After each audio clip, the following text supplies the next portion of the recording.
Selam dostlar, bugün sizler bilen ben Cem Minecraft ve meni ukam Selamlaşıp koy. Assalomualaikum, men Rajab qo'yman.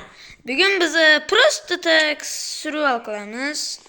Unda birinchi biz yog'och topib boshlaymiz. O'z mana götürib olaylik. Qishloq topib vijimaniya qilamiz. Ey, sen lulu uchib o'tir. Uchib o'tir. Nega? Kanalga obuna bo'ling va like bosing.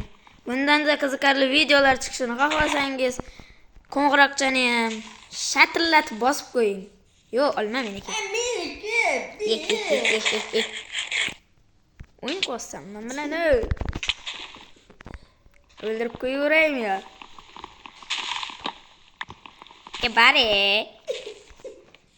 Bo'ldi. Qornim och, ovqat ber. Ovqat yo'q. Mol. Ey, hozir men toshdan kechamiz. Keyin temirga o'tamiz, tushunding? Sen ovqat qidirib tur. Haqiqatda qadaraman. Versak bor ekan, versakda. Ha, versak.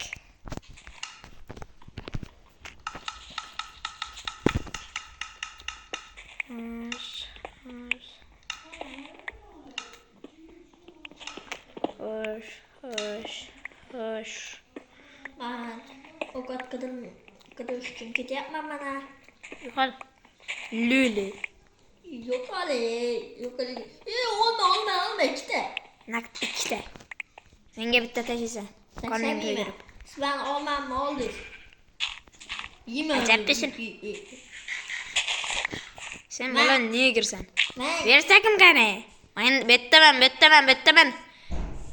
Betta! Balki. Meniki bir. Meniki tavuk. Meniki. Bu yoqqa keling mana. Keling, men. Matosh. Men. Matosh. Men. Matosh. Tasha olmani.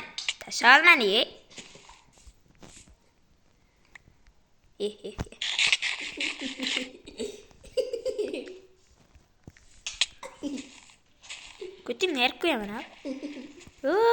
Tavuk. Na. Hoy. Tavuk. Böyle. Omatli tavuk ekeni. Omat yok. Omat kemeri. Vetme çıkmasa belli. Öğretmenim çıktı. Kane? Taş. Taş.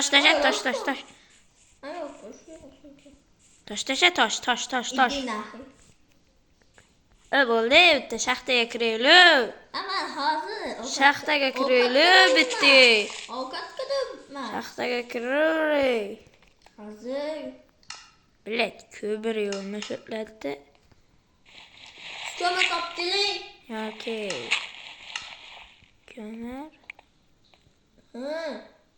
Men shungacha dars qildim. Qo'q. Evet, Justin Negerland joyi ekan. Bitta enang ham yo'q ekan. Ovqat pishdi. Ovqat pishdi?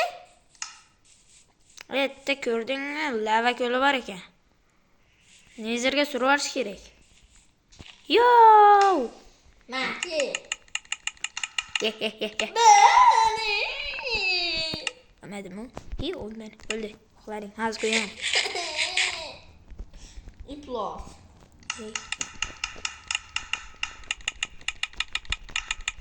Qarni och meni ham. Ikkitasi senga, ikkitasi menga. Men oldimmi? Bo'ldi, olur. Bo'ldi, chiqib ketdimi? Kirkam. Yo, ko'mir. Shu yerda ko'mir bor ekan, shuni ko'zing ko'rmadimi? Ko'r ko'zing. Siz oling. Amanmi? Men bitta taxt ishlatib o'tirgan ekan. Luli. O'zingiz bo'lasiz. Bo'ldi.